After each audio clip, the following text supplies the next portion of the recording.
the Alabama Crimson Tide. Kalen DeBoer comes in year one, significant win over Georgia in Bryant-Denny Stadium.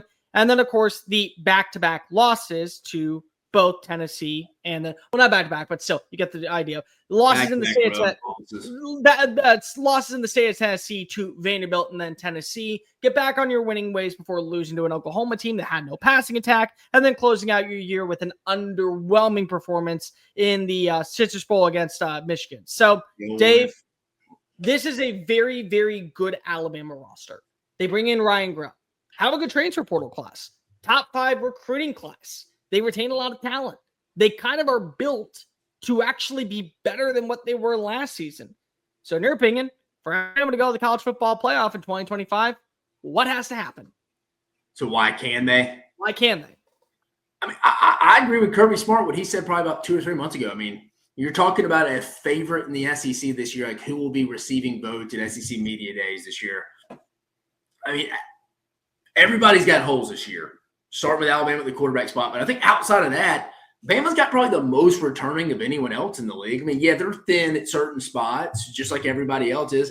But I think their top 3 receivers are legit dudes. I think from everything you're hearing from Wilkin Formby, it sounds like he's very much improved. I know he looked terrible in the South Florida game last year, but you hear he's doing a lot better. If Cam Dewberry can adjust over to the left guard spot, they'll be fine. I think they got 2 solid backs. Daniel Hill can come on, but I think Jam Miller, Richard Young are your 2 guys. Then I think on defense, again, depth will be an issue, but I think they have some real dudes. LT Overton, Tim Keenan come back, James Smith.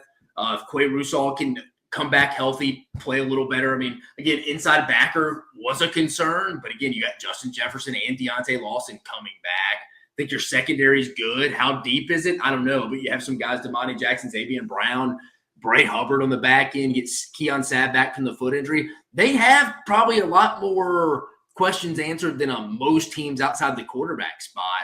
But again, it's the most important position in all of sports.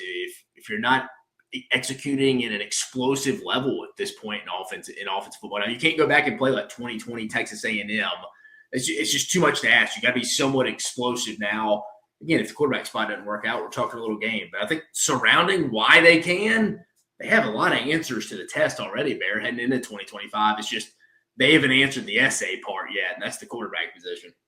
If you gave me one reason they could, I actually like their depth. I like it from top to bottom. And one of the biggest things about when you talk in the SEC, what does your depth look like? Their secondary is probably going to be one of the strongest in the SEC. You talk to people around the building with how they've transitioned, like even a Dijon Lee that came on this past year, and he's only been there for 15 practices. Hey, he would start at Kentucky. He would start at Mississippi State tomorrow. He's already better than some seniors that have been in systems for several years. That's how highly they regard him. And that's not including guys that we've already seen on campus. Keon Sabb being one. Xavier Brown being one. You lose Jalen Mbakwe to the offensive side, but you return different pieces that you brought in this past offseason. Bray Hubbard's one. You have Drake Kirkpatrick Jr. being one. There are guys who eventually are going to have to leave this team, not because of they aren't good enough to start at Alabama, but rather because there just are too many players ahead of them on the depth chart. And it feels like in the olden days when we were talking about Nick Saban, he would just load up on defensive players at multiple positions and say, you know what, best man for the job. And if you leave, I'm sorry, but you probably would have started any other year. That's how I feel about that secondary. I have questions when it comes to the front seven. I do. But I love LT Overton. I think him coming back for another year is massive for his production. I think it's massive for the pass rush of Alabama. And I love Kelby Collins coming on in from Florida. I feel like that for a Kane Womack system, the way that you want to run it, that fits so much better than what we saw last year. Him this year, man. If they can get a lot out of him, that'd be big. I think he could be great. You already mentioned the offense when it comes to the wide receivers. I'm very high on some of the guys they have waiting in the wings. Like I think a healthy Cole Adams on most teams in the SEC would be a wide receiver number 3. And certainly I think he could be a wide receiver number 2 at any given point. What about Jaden Mbakwe? You have him transfer into the offensive side of the football. What would he be as impactful if you didn't land Isaiah Horton or if Jeremy Bernard went off to the NFL? Offensive line's going to be very key, but they kind of got rid of the one problem on the right side with Elijah Pritchett. They feel really good about Cam Dewberry. You have Parker Brailsford coming back for another year. Caden Proctor may be the most experienced offensive lineman on this group, but he also may be the best offensive lineman when it comes to production. And I like what you bring in at quarterback because of what you also brought in with the Robin, which is Ryan Grubb. And when I say Robin or sidekick, that's not a negative. Sometimes you have to work as a duo to get the job done. And the best work that we have seen from Kalen DeBoer throughout his entirety of coaching has been when he has Grubb on the sidelines, because it allows him to focus in on so many other things. So there's so many questions when you have talking about depth in college football. I don't worry about it as much with Alabama. Now, there's certainly some positions you're not going to get the same amount of production from another wide receiver if you were to lose a Ryan Williams, but you combine two guys, you might be able to pick up the slack. You lose a Zebby and Brown, you feel pretty good about what you have in the secondary. So there's minor holes to when you say to yourself, hey, Alabama, they lost a guy. You're kind of like, okay, and not okay, but. That's where I'm at when it comes to Alabama right now. Now, I'll tell you what the reason is for me and why I don't think they can. They become too one-dimensional on offense. That's what it comes down to me. I think this defense could be top 10 in college football this year. I'm fully bought in. Yeah, I think it could be top 5 if they get a few guys step up and stay healthy. If you can stay healthy, I believe this could be the best defense in the SEC. And I believe it could be absolutely the best defense we have seen in Alabama since probably 2020. If not even better than that defense. That's how well I appreciate this.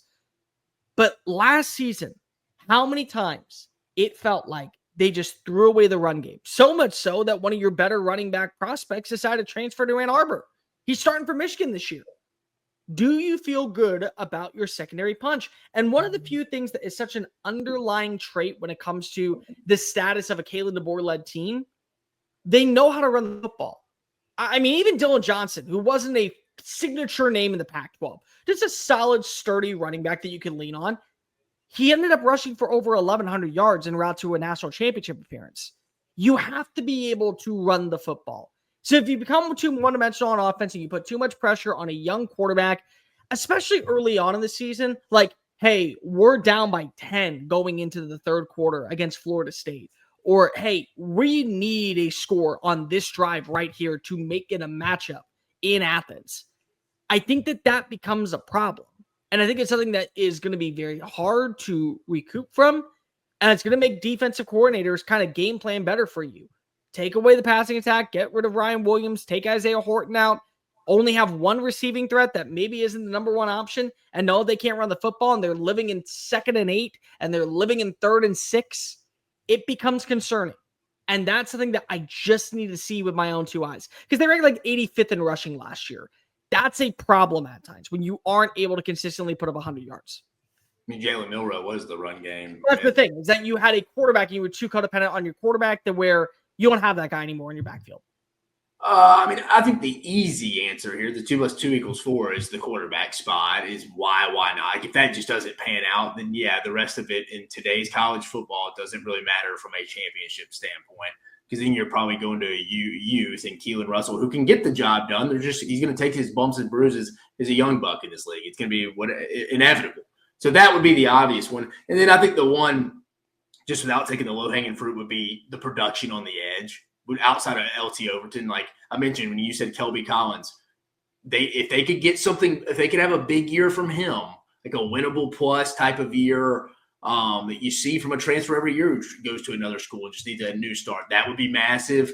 Quay Rusall can stay healthy, get his production up. Yanze Pierre's another kid you're looking at. That depth a little bit outside of Overton's a little bit of concern. And obviously if they get just not even from a progressing as a player standpoint, you get some injuries there.